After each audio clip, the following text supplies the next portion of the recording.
Maranata Desbravador, tudo bem com vocês, galerinha de lenço amarelo? Espero que sim. Eu sou Eduardo e sou o capelão do Clube Pioneiros do Planalto da região paulista sudoeste da UCB. E estou aqui para poder estar falando com vocês sobre o segundo estudo do livrinho da classe bíblica desse ano, o livrinho Acampando com o Criador, o livrinho direcionado para a classe de 10 a 12 anos. Nesse tema de hoje nós vamos ter o seguinte título: Indesculpável não crer. E o texto base para esse estudo, para esse acompanhamento dessa classe bíblica, está em Romanos 1. Vocês podem estar procurando, acompanhar comigo.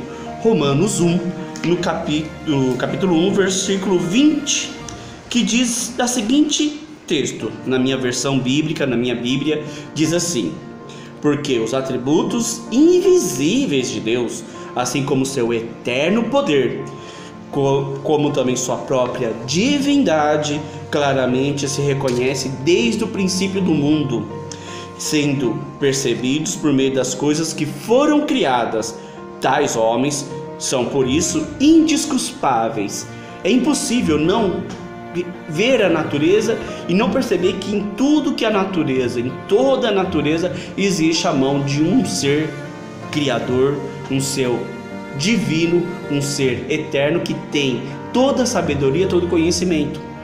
Por exemplo, se por acaso um único grão tivesse sido colocado a mais no universo, segundo os cientistas, o universo deixaria de existir. Um pouquinho de força a mais na luz ou na gravidade deixaria de existir tudo. Isso é mero acaso, segundo a teoria científica? Não, eu acredito que vocês também acreditam que existe um ser inteligente, muito inteligente, e que fez tudo isso para nós. Eu vou mostrar agora um vídeo para vocês verem como que é impressionante o universo e as coisas que Deus criou. Assista.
Viram que impressionante como o universo é vasto e ao mesmo tempo como também o nosso mundo, a nossa natureza é impressionante, como que a molécula ela existe, como que ela se atrai, fica existente.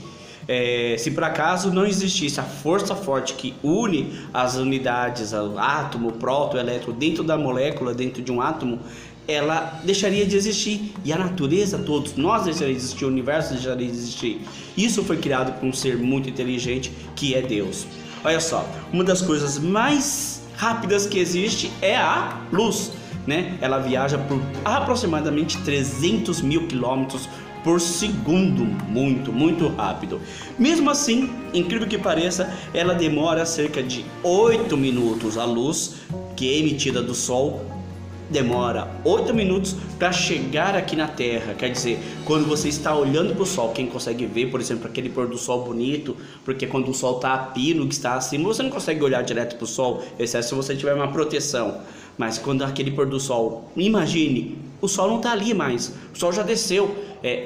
Ele demorou 8 minutos para aquela luz, aquela imagem aparecer para nós. A estrela mais próxima do Sol, do nosso sistema, é Alfa Centauro. A estrela Alfa quer dizer que é a estrela de maior brilho, que brilha mais dentro de uma constelação.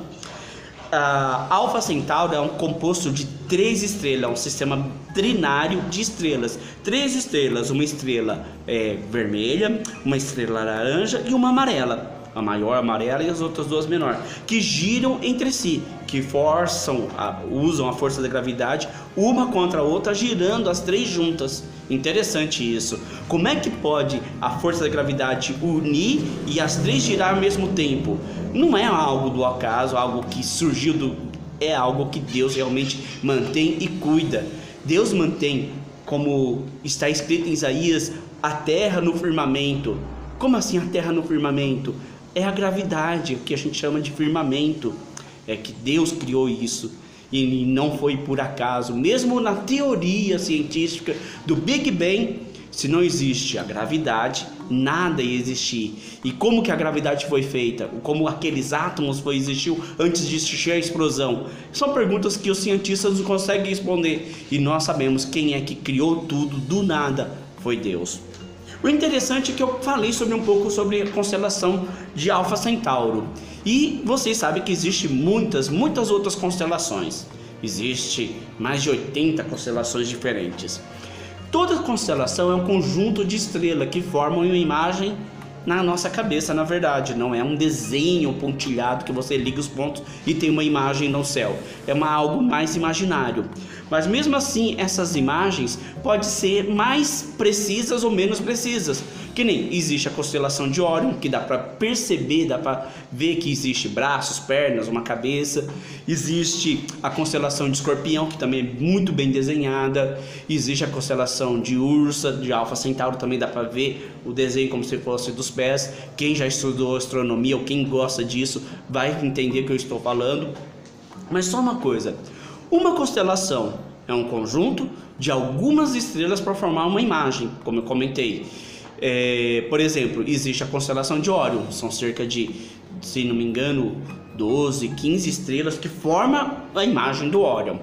Existe, por exemplo, a constelação do Cruzeiro do Sul. Temos até um clube aqui perto chamado Cruzeiro do Sul. Ela é o que? Um conjunto de 5 estrelas que formam um cruzeiro, ok? E temos, por exemplo, uma imagem de um triângulo astral, 3 estrelas que formam um desenho de um triângulo, mas é uma só constelação. A mesma coisa é a concepção de Deus. Deus, ele é 3 pessoas formando um só Deus.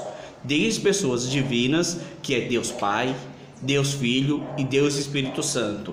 Deus Pai, Deus Filho e Deus Espírito Santo não quer dizer que Deus Pai é o mais importante e Deus Filho e Deus Espírito são abaixo. Não, os 3 são iguais. Os 3 são coeternos, existiram junto e vão existir sempre. São onipresentes, os 3 estão em todos os lugares ao mesmo tempo. Os 3 são oniscientes, sabem de tudo ao mesmo tempo, os 3 iguais.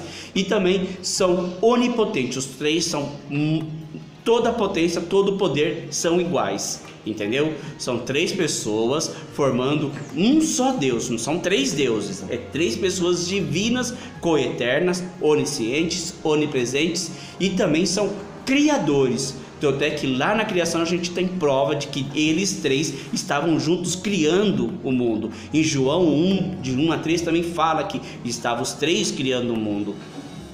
Nós sabemos então que Deus ele tem essa propriedade de ser criador, não criatura, né? E interessante é isso, que os três estavam. E eu quero saber de vocês, aonde que cita a presença dos três na Bíblia? Vocês podem estar respondendo aí nos comentários também isso.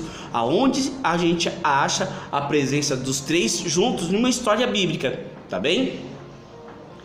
Continuando, já que estou falando sobre um pouco de constelação, mesmo nessa época de epidemia, nós podemos estar estudando um pouco sobre estrelas, sobre as constelações. Você não precisa ir para a rua, reunir com a galera, reunir com a sua unidade. Você pode fazer sozinho na sua casa, vai no quintal, de repente se alguém conhecer. Ou hoje tem tantos aplicativos no celular que ajudam vocês a identificar algumas constelações.